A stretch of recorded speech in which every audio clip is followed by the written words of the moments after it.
गुरु प्यारी साध संगत जी, आप सभी को प्यार भरी राधा स्वामी जी। आज जो हम आपको साखी सुनाने जा रहे हैं वो साखी दो भाइयों की है। दो भाई थे, एक बेचारा गरीब आदमी था, एक भाई उसकी बहुत गरीबी हालात थी। वो अपना मेहनत मजदूरी से अपना गुजर बसर कर रहा था, मगर जो उसका दूसरा भाई था उसका जो कारोबार था, उसका काम धंधा बहुत बढ़िया था। उन दोनों भाइयों की जो घर वाली थी उनका एक दिन झगड़ा हो गया, और जो बड़े भाई की घर वाली थी जिनका कारोबार बढ़िया चल रहा था, उसने उस छोटी अपनी दौरानी से मैंने जो देने लगी उनको काफ़ी उनका गाली गलौज हुआ, उल्टा सीधा बोलने लगी, कहने लगी कि तुम्हारे पास कुछ भी नहीं है, तुम तो भूखे मर रहे हो, हमसे लेते हो सब कुछ, वो है ये है, पता नहीं क्या क्या उसने कहा उससे। अब वो छोटे वाली जो उसकी दौरानी थी बड़ी दुखी हुई।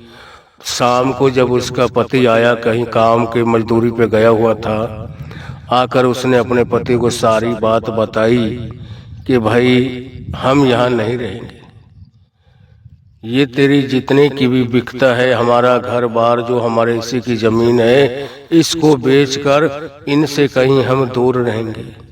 हर वक्त यह मेरे को बातें लगा लगा कर कहती है, हमेशा ही मेरे को ताने मारती रहती है, और आज इसने इतना मेरे सिर के ऊपर से पानी निकाल दिया, ऐसे ऐसे लफ्ज बोले हैं कि मेरा दिल फट गया है इसकी बातों को सुन सुनकर, और मैं इनके पास बिल्कुल नहीं रखूंगी, या मैं अपने आप को ही खत्म कर दूंगी। तो वो जो दो भाई थे वो पहले भी अपने घर वाले की कई दफा बातें सुनता रहा, मगर उसने कहा कि पता नहीं ठीक हो ही जाए, निकल जाने दो, कोई वक्त होता है दुख सुख कर निकल जाए, उसके बाद में कोई अच्छे दिन आ जाते हैं। मगर जब आदमी के सिर पर से पानी गुजर जाता है ना, उस वक्त फिर वो इंसान भी सोचता है कि अब यहाँ से निकल जाना ही ठीक है, और ना नहीं तो हम या तो इसको मार देंगे या ये हमें मार देगा, यहाँ से कहीं दूर चले जाना ही बेहतर होगा। तो उसने भी अपने मन में ठान लिया कि जितनी हमारी जमीन जायदाद है, प्रॉपर्टी घर बार है मेरे हिस्से का, उस बेचारे ने सारे को बेच दिया। उसने अपनी जमीन और घर वाली जगह को बेचकर उसकी सारी ही 250 रुपए की बनी। क्यों, मंदा वक्त था, जमीनों के कोई कीमत नहीं हुआ करती थी, तो उसके सारी जमीन का और घर बार का सारी जगह की बेचकर 250 रुपए की बिकी वो। तो उन 250 रुपयों को लेकर उस नगरी का जो राजा था उसके पास गया, कहने लगा, राजा जी जब मेरे पास थोड़े से पैसे हैं और इनसे आप हमको जितनी जगह आती हो ना हमारी, उतनी जगह हमको दे दो, और मैं अपना घर बार बनाकर मैं रह लूंगा। मेरे 1-2 बच्चे हैं, घरवाली है, मैं हूँ, 3-4 सदस्य हैं, और ये 250 रुपये आप ले लो, इनसे जो कुछ हमको जमीन आती हो वो हमको दे दो। तो मंदा वक्त हुआ करता था, 250 रुपये तो बहुत कीमत रखते थे, 250 रुपये। तो उस राजा ने उससे कहा कि भाई अब सुबह के 10 बजे हैं, तो ऐसा कर, एक हाथ में अपने डंडे ले ले, किसी लकड़ी को अपने हाथ में ले, और शाम 5 बजे तक का आपके पास वक्त है, आप दौड़ते जाओ और पीछे निशान लगाते जाओ, उससे उस लकड़ी से लकीर बनाते चले जाना, और शाम को 5 बजे तक का टाइम है आपको। जितनी दूरी में से आप वो निशान लगा दोगे, उस लकीर को बना दोगे, उतनी ही जमीन मैं आपके नाम कर दूंगा। तो कहते हैं ना, इंसान की जो भूख है ना, ये भूख कभी मिटती नहीं। मालिक कितना भी किसी को दे दे, आज किसी को 10,000 20,000 50,000 दिए हैं ना, वो और बढ़ता चला जाएगा। फिर जितने वो मांग करता है मालिक ने उतने दे दिए, फिर उनसे और डबल मांगना शुरू कर देगा। यह मन तो एक अंधे कुएं के समान है, इंसान का कभी भरता नहीं। हर जीव का पेट भर जाता है मगर इंसान का कभी नहीं भरता। चाहे इसके पास कितना हो, खराब चला जाए, वो धन दौलत मिट्टी बन जाए, वो होना मंजूर है मगर देगा भी नहीं किसी को। तो जब वो जो था जमीन लेने के लिए गया था, अब उसने जब लकीर बनाना शुरू किया, दौड़ लगा दी उसने। लगाते लगाते उसको घंटा 2 घंटे 4 घंटे बीत गए। राजा सोचने लगा, अपने 2 एहलकारों को घोड़ों पर भेजा कि भाई उसके पीछे जाओ, वो गर्मी का टाइम है, कभी भूख प्यास से खत्म ही ना हो जाए, उसकी जमीन से भी रह जाए, उसके बच्चे ही ना रह जाए। अब जब उसके पीछे भेजा, पानी देकर और कुछ खाने के लिए दिया सामान, 2 एहलकारों को भेजा घोड़ों पर राजा ने कि भाई उससे कहना कि भाई घंटा आध घंटा आराम कर ले, अभी दिन बहुत बड़ा है, और कुछ खा पी ले, आराम कर ले, तू छांव में बैठ जा कुछ देर। जब वो घोड़ों पर गए, वो 2-4 किलोमीटर निकल चुका था जब तक, और पसीने में लथपथ हो रखा था। उससे कहने लगे कि भाई किसी पेड़ के नीचे आराम कर ले, घंटा आध घंटा पानी पी, कुछ खा पी ले, और फिर अपना निशान लगा लेना, भी दिन बहुत बड़ा है। तो उनसे भी उनको आगे से जवाब देता, अरे 1 घंटा मैं अपना खराब करूंगा खाने पीने में, आराम करने में, इतने तो मैं 1-2 किलोमीटर और निकल जाऊंगा, इतने और निशान लगा लूंगा। तो जब उसने कुछ नहीं खाया पिया, ना पानी पिया, उसको इतना भी वक्त नहीं था कि मैं पानी पी लूं, इतनी भूख थी अंदर की कि मैं ज्यादा से ज्यादा निशान लगा लूं, उतनी जमीन मेरे नाम हो जाएगी। अब जो राजा ने एहलकार अपने सिपाही भेजे थे, वो वापिस आ गए कि राजा जी वो तो कहना ही नहीं मानता, वो मानने को तैयार ही नहीं है। कहता है मैं इतना वक्त खराब करूंगा, इतनी देर में तो 1-2 किलोमीटर और निकल जाऊंगा आगे। तो वो वापिस आ गए। शाम के 3-4-5 बज गए, 5-6 बजे। तो राजा ने कहा कि चलो भाई, एक फावड़ा ले लो, और फावड़े को लेकर 7 कपड़ा ले लो, और चलो अब चलते हैं। वो इंसान अब इस दुनिया में नहीं रहा, वो खत्म है। क्यों? वो शाम तक दौड़ता रहा, दौड़ दौड़ के इतनी दूरी तक उसने निशान लगाया कि 5 बजे तक मैं वहां आऊं, मगर भूख प्यास से उसका जो गला था बिल्कुल सूख चुका था, और वहां गर्मी में बेहोश होकर जब जमीन पर गिरा, और वहीं पैरों को मार मार कर अब उसने अपने प्राण त्याग दिए। तो राजा जब वो अपने एहलकारों को ले गया, उसको पता था कि जो अब तक नहीं आया, ना किसी उसने कुछ खाया पिया भी नहीं है, वो अब जिंदा है ही नहीं, खत्म हो गया। तो दोनों वो तीनों 2 एहलकार लिए उसने, राजा खुद गया, एक फावड़ा लिया और कपड़ा लेके गए जो कफन का होता है सफेद कलर का, वो लेके गए। राजा समझदार था, उसको पता था कि अब तक वो जिंदा नहीं है। घोड़े दौड़ाते रहे, जहां से वो निशान को देखते गए, ये गया, ये गया, पता नहीं 10 किलोमीटर के 20 किलोमीटर निकल गया। दौड़ते दौड़ते दौड़ते वहां जहां वो बेहोश होकर जमीन पे गिरा, उसका गला सूख गया पानी से, सांस आया नहीं, और वहीं पैर मार मार के जमीन पर भी गड्ढे मारे हुए थे, और उसके प्राण पखेरु हो चुके थे तब तक। फिर उस वक्त वहां उस राजा ने अपने एहलकारों को बताकर गड्ढा खोदा और उसकी कब्र बना के वहीं आ गए। इस साखी से हमें यह पता चलता है कि हमारी भूख, हमें जगह की कितनी की जरूरत है। तो राजा जब उसके ऊपर, मरे हुए के ऊपर जब चले गए, पहुंच गए, उस वक्त राजा ने उसके ऊपर खड़े होकर कहा कि भाई, इसको इतनी ही जगह की जरूरत थी। इंसान खुद की लंबाई, कोई लंबा आदमी हो चाहे छोटे कद का हो, उसके अपने हाथ की लंबाई 3.5 फुट होती है। 3.5 हाथ का आदमी होता है, चाहे कोई लंबा आदमी हो चाहे कद का छोटा हो। अपने हाथ की नाप जो होती है 3.5 हाथ की होती है। तो वो राजा कहने लगा कि भाई, इसको जगह तो कुल 3.5 हाथ चाहिए थी, और ये अपने कब्जा कितने करना चाहता था, कितनी सारी नगरी को अपना ही बनाना चाहता था। और ये अपना बनाते बनाते ये अपनी बनी नहीं, यह अपने जिंदगी से हाथ धोकर बैठ गया। तो इस साखी से हमें यह पता चलता है कि मालिक हमें जितना दे, जिस हालात में रखे, हमने उसका शुक्र करना चाहिए।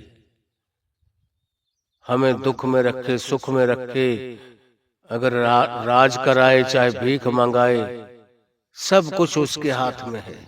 एक पल में राज गद्दी का मालिक बना सकता है और पल में उसको भिखारी बना सकता है। यह ताकत उसको मालिक के हाथ में है। इंसान अपने आप कुछ नहीं बन सकता, मगर इंसान को अपने आप को देखना चाहिए कि भाई, मेरा कितने में गुजर हो जाएगा, मेरा और मेरे बाल बच्चों का। कभी यह नहीं सोचना चाहिए कि जैसे राजा सिकंदर बादशाह हुए हैं, पूरी नगरी के ऊपर ही अपनी बादशाहत करना चाहते थे कि वो सब का राजा मैं अकेला रहूं, जितनी दुनिया है मेरा ही राजपाट हो सबके ऊपर, मेरे अलावा और किसी की कोई बात सुनने वाला ना हो, हर जगह मेरा ही राज हो। तो ये दुनियादारी ना आज तक किसी की बनी है, ना ही यह बनेगी। हमारी क्या चीज है? हमारा तो यह शरीर भी नहीं है, यह भी हमें 50-60 साल के लिए मिलता है, और इसको हम यहीं से लेते हैं और यहीं छोड़कर चले जाते हैं। हम किस चीज का गुमान करते हैं, किस चीज का अहंकार घमंड करते हैं? अपने धन दौलत का, मान जवानी का, रंग रूप का। आज मालिक ने हमारे पर कोई दया मेहर कर दी, हमारी अच्छी कोठी बन गई, गाड़ी घोड़े हैं हमारे पास, और हम मान करने लग गए, अहंकार करने लग गए। हम किस चीज का अहंकार करते हैं?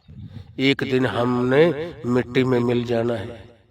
कबीर साहब ने अपनी वाणी में फरमाया है कि कबीर, गर्व न कीजिए ऊंचा देख आवास, आज काल भोय लेटना ऊपर जामे घास। कि कबीर, गर्व मत कर, गुमान मत कर। किस चीज का अहंकार करता है? एक न एक दिन तो मिट्टी में मिल जाएगा, तेरे ऊपर घास जम जाएगी। कबीर, गर्व न कीजिए ऊंचा देख आवास, कि यह आवास बोलते हैं महल मकानों को, कि इन महल मुनारों को देखकर इतना घमंड, इतना अहंकार मत कर। एक दिन ऐसा आएगा तो मिट्टी में मिल जाएगा, तेरे ऊपर घास जम जाएगी। क्या हैसियत रहेगी तेरी? तेरे साथ जाने वाली क्या चीज है? नाम रहो गुरु गोविंद, कि तू अच्छे कर्म करके जाएगा, गरीबों की मदद करेगा, नियासरों का आसरा बनेगा, तब जाके तेरा नाम चलेगा।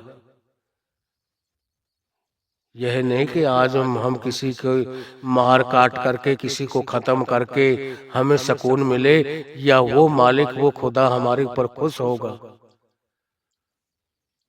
हमें वो खुश होता है जब उसकी जितनी कायनात बनाई हुई है, हर जीव से, हर इंसान से, जब तक हम प्रेम प्यार का व्यवहार नहीं करेंगे, वो मालिक हमारे ऊपर खुश नहीं होगा। इसीलिए गुरु गोविंद सिंह ने अपनी वाणी में कहा है, साच कहूं सुन लेहो सभी, जिन प्रेम कियो तिन ही प्रभ पायो। कि भाई मैं जो कह रहा हूं सच कह रहा हूं। जिन्होंने भी हर जीव से प्रेम प्यार से बोला है, उनको खुश खुश दिल से उनके साथ बोलचाल से रहा है, उनके पर मालिक खुश होता है।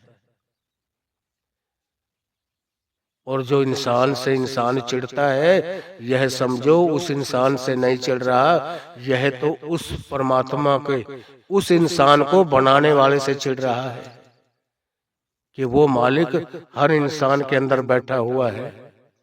वो परमात्मा तो हर घट में बैठा हुआ है। इसीलिए कबीर साहब ने अपनी वाणी में फरमाया है, हर घट वसे मेरे साइया, सोनी सेज न कोई, बलिहारी व घट की, जह घट प्रगट होए।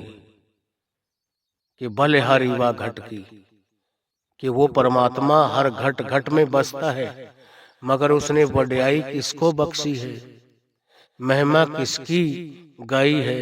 बलिहारी व घट की, जहां घट प्रगट होए। कि बलिहार जाऊं उस घट के, उस इंसान के, जिसने अपने आप में से उस परमात्मा को प्रकट कर लिया, प्रत्यक्ष कर लिया। ऐसे इंसान का, ऐसे जीव का इस दुनिया में आना मुबारक है। मालिक ऐसे जीवों के ऊपर बड़े खुश होते हैं। और जो एक दूसरे से चिढ़ते हैं, उनके पास मालिक नहीं रुकता, उनसे मालिक भी दूरी बनाकर निकलता है। आज जो हम किसी से राधा स्वामी करते हैं, या राम राम करते हैं, या सत श्री अकाल करते हैं, इसका क्या मतलब है? पहले करने और बाद में करने का भी आपको आज बताऊंगा कि पहले करने वाले को क्या फायदा मिलता है, और उसका बाद में जो जवाब देता है उसको क्या फायदा होता है। जो पहले किसी को खुदा का नाम लेकर बुलाता है ना, उसकी तरफ उस मालिक का, उस खुदा का मुंह होता है, मुख होता है उसकी तरफ। और जो आगे से उसका जवाब देता है, उसकी तरफ उसकी पीठ होती है। जो पहले राधा स्वामी करता है, उसकी तरफ सतगुरु का मुख होता है, और जो उसका जवाब पीछे से राधा स्वामी सामने से बोलता है, उसकी तरफ सतगुरु की पीठ होती है। तो हमें चाहिए, हम पहले कोशिश करें कि हमें दूसरे को मौका ही नहीं देना चाहिए। मगर हम कितने भी सत्संगी हों, हमारा किसी छोटी मोटी बात से बच्चों के अंदर कोई झगड़ा हो गया, हम बड़ों में भी एक दूसरे से मुंह बना लेते हैं और बोलचाल बंद कर देते हैं। एक माँ बाप के बच्चे अगर आपस में ना बोलें, बातचीत ना करें, वो प्रेम प्यार से ना रहे, उस माँ बाप के दिल को शांति मिलेगी, उनकी आत्मा खुश होगी। जिस माँ बाप के बच्चों में आपस में बैर विरोध हो, लड़ाई झगड़ा हो, उनके अंदर मेल मिलाप ना हो, आपस में बातचीत ना करें, वो माँ बाप की भी आत्मा दुखती रहती है, वो कभी खुश नहीं होते। इसी तरीके से हमारा भी वो माँ बाप है जिसने हमें इस दुनिया में, इस महतलोक में भेजा है। तो हमें हर वक्त उस परमात्मा का शुक्र करना है, और हर जीव से प्रेम प्यार का व्यवहार करना है, खुशी से रहना है, सबके साथ प्रेम प्यार से बातचीत करनी है। तब जाकर मालिक हमारे ऊपर खुश होता है। और हमारा भरोसा सच्चा होना चाहिए। कैसा भरोसा होना चाहिए? आज हमें सुख शांति क्यों नहीं मिलती, हम इतने दुखी क्यों होते हैं? हम एक जगह, हमें भरोसा ही नहीं होता। हमने एक गुरु बनाया है, इतना चाहे उन्हें कितना भी बड़ा गुरु बना लिया, जो उसने हमको नाम शब्द की युक्ति दी, जो नाम शब्द के वक्त हमें परहेज बताए, जो नियम बताए, ना हम पूरा भजन स्मरण को वक्त देते हैं, ना उन परहेजों के ऊपर अमल करते हैं। जैसे डॉक्टर दवाई देता है ना, तो दवाई देने के बाद परहेज भी बताता है कि भाई ये चीज आपने नहीं खानी, खटाई, गुड़, तेल, किसी ऐसी चीज के नजदीक नहीं जाना। इसी तरीके से हमारे सतगुरु जब हमें नाम शब्द बख्शते हैं तो हमें भी 5 परहेज बताते हैं कि भाई किसी का हक नहीं खाना, किसी की तरफ गलत नजर नहीं रखनी, माँ बाप की सेवा करनी है, सबको आदर मान से बुलाना है, सीधे रास्ते जाना है और सीधे आना है। ये 4-5 परहेज है ये मालिक की तरफ से कि मांस मदिरा को यूज नहीं करना, तम्बाकू नहीं खाना और कभी गलत विचार नहीं रखना, अपने बुजुर्गों का, अपने बड़ों की इज्जत मान करनी है। तब जाकर वो परमात्मा हमारे ऊपर खुश होता है कि यह बच्चा मेरा हुक्म में है, बहाने में है। चाहे यह भजन सुमरन कम भी करता हो, मगर माँ बाप को वो बच्चा अच्छा लगता है, प्यारा लगता है, जो उसके हुक्म में रहता हो। चाहे वो अनपढ़ बेशक हो, उसको पढ़ना लिखना ना आता हो, मगर जो माँ बाप का कहना मानता है ना, वो माँ बाप को बड़ा प्यारा होता है। और कोई कितना भी पढ़ा लिखा हो और माँ बाप से सामने से माँ बाप ने कोई बात कही और आगे से डांट मार कर उनको भी बोलता है और माँ बाप से भी कहता है आप मूर्ख हो, आप पागल हो, आपका कुछ पता ही नहीं है। अब उसको पढ़ाने लिखाने वाला कौन था? जिस माँ बाप ने इतना पढ़ाया लिखाया, अपनी कुर्बानी दी, आपने उन्होंने कितने दुख सुख सहन किए, और वही औलाद माँ बाप से कहे कि तुम तो पागल हो, तुम्हें तो कोई दुनियादारी का पता ही नहीं है, तो माँ बाप के दिल पर क्या गुजरती है?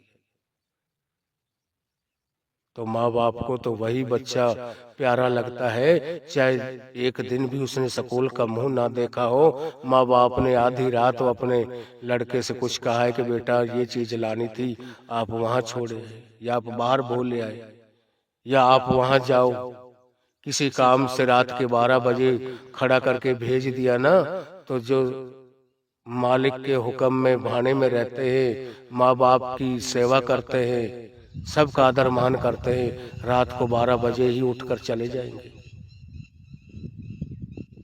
वो माँ बाप की भी आत्मा, उनकी भी खुशी लेते हैं और उस परमात्मा की भी लेते हैं।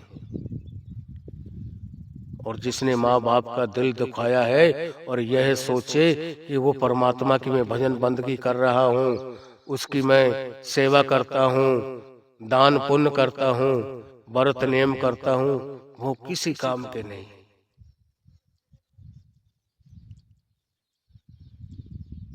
कोई बच्चा कहे कि मैं अपने माँ बाप की इज्जत तो बहुत करता हूँ, मगर उनका हुक्म नहीं मानता। भाई हम अपने दिमाग से सोचे, अपने दिल में गहराई से, कि हम क्या इज्जत करते हैं।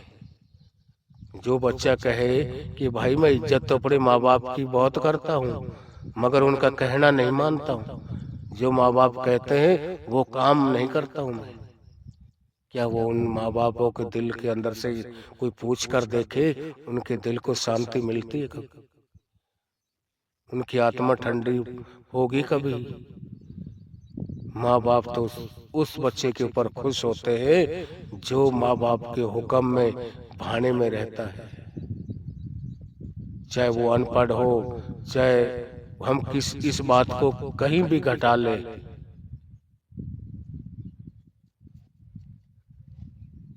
इसी तरीके वो परमात्मा को भी वही अच्छा लगता है जो सीधे होकर अपने माँ बाप की, बड़ों की, समाज की, सबकी सेवा करता हो और अपने काम से काम रखता हो और दोनों वक्त मालिक को याद रखता हो। उसका मालिक कोई काम नहीं रुकने देते। उसका परमार्थ भी बनाते हैं, स्वार्थ भी बनाते हैं। तो हमें भी चाहिए, हम उस परमात्मा के, अगर हमें नाम शब्द की युक्ति मिली है, मालिक ने दया मेहर करके हमको नाम शब्द बख्शा है, तो हम हर वक्त सोते जागते चलते फिरते खाते पीते हर वक्त हमने उस नाम शब्द के जो मालिक ने हमको नाम शब्द बख्शा है, उन शब्दों को हम बार बार भजन स्मरण करते रहें अपने अंतर में। वो कैसे सुमरन करना है? जैसे कबीर साहब ने एक किसी बहन को एक परात गेहूं के दाने भर के दिए कि बेटा जा इसको आप पीस कर लाओ। अब उन वक्तों में हाथ की चक्की हुआ करती थी और गांव के थोड़ी सी आगे चल के 1-2 किला दूर उनका घर था जिनके घर पे चक्की थी। तो कबीर साहब ने किसी औरत को भेजा कि बेटी जाओ इसको आप पीस कर लाओ। अब वो गेहूं की जो परात भरी हुई थी लेकर गई और उस चक्की पे पीसने लगी। और औरत की एक आदत होती है कि वो आटा या कोई भी चीज, दाल चना कुछ भी पीसती है, उनमें से वो 2-4 दाने मुंह में डालती रहती। तो वो आटा भी पीसती रही और पीसते पीसते वो 2-4 दाने अपने मुंह में भी डाल लेती थी। जब वो आटा पीस गया, उसको परात में भर के जब लेकर आ रही थी कबीर साहब के पास, तो उस गली में रास्ते में पानी भरा हुआ था। जब वहां से निकल रही थी, उसका पैर फिसल गया और वो गिर पड़ी और जितना आटा था वो सारा कींच में गंदे पानी में खराब हो गया। खाली परात को लेकर कबीर साहब के पास आ गई और आकर कहने लगी कि कबीर कीचड़ आटा गिर पड़ो कछु न आयो हाथ, पीसत पीसत चाबियो सोई निभ्यो साथ। कि कबीर साहब जो मैं आटा पीस कर ला रही थी वो मैं रास्ते में गिर पड़ी, मेरा पैर फिसल गया और सारा वो कींच में गिर पड़ा। बस वो ही बचा है मेरे को, तो जो मैं पीसती रही 2-4 दाने पीसते पीसते मुंह में डालती रही, बस जो मैंने खा लिए वही बचे, बाकी सारा खराब हो गया आटा। तो उस वक्त कबीर साहब कहने लगे कि हाँ बेटा, इसी तरीके से जैसे आप आटे उसको पीसती भी रही और 2-4 दाने मुंह में भी डालती रही, खाती भी रही, इसी तरीके से आप अपने घर के काम काज को करते हुए, आप खाना बना रहे हो, खेत में काम कर रहे हो, कोई भी घर गृहस्थी में आप हो, तो आप उठते बैठते चलते फिरते आप हर वक्त वो भजन सुमरन, वो 5 नाम आपके अंदर चलते रहने चाहिए।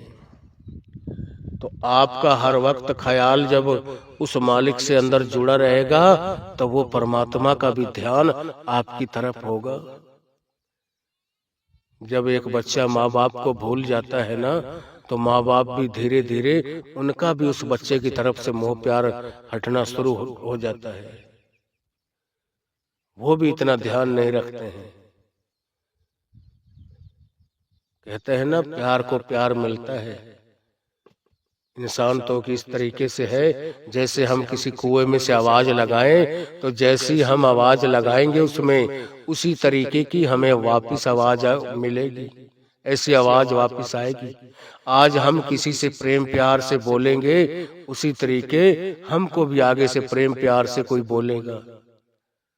अगर हम टाइट लफ्जों में बोलते हैं, अपशब्द बोलते हैं, गाली गलौज करके बोलते हैं, किसी का इज्जत मान नहीं करते, तो हमारी भी वो इज्जत नहीं करेगा, हमें भी उसी तरीके से सामने से पेश आएगा। तो हमें चाहिए कि हम हर इंसान की इज्जत करें, उसकी मान इज्जत करेंगे तब हमारा होगा। अगर आप रूहानी साखियाँ चैनल पर नए हैं तो इस चैनल को लाइक व सब्सक्राइब जरूर करें और कमेंट में राधा स्वामी लिखें, और यह भी लिखना कि हम साखी कहाँ से सुन रहे हैं, कौन से एरिया, कौन से स्टेट से सुन रहे हैं। अगर आप शब्द सुनने के इच्छुक हैं तो हमारे चैनल शब्दों के भी हैं। वाणी पाठ है, गुरदर्शन है, राधा स्वामी चैनल है। 3 चैनल हमारे राधा स्वामी सत्संग व्यास वाले शब्दों के भी है। वो आपको हम लिंक भेज देंगे उनके जो पासवर्ड है वो आपको नीचे हम ऐड कर देंगे। इस साखी के नीचे अगर शब्द सुनना चाहते हो तो उसको लगाकर आप उन शब्दों को सुन सकते हो जो मेरी ही आवाज में गाए हुए हैं।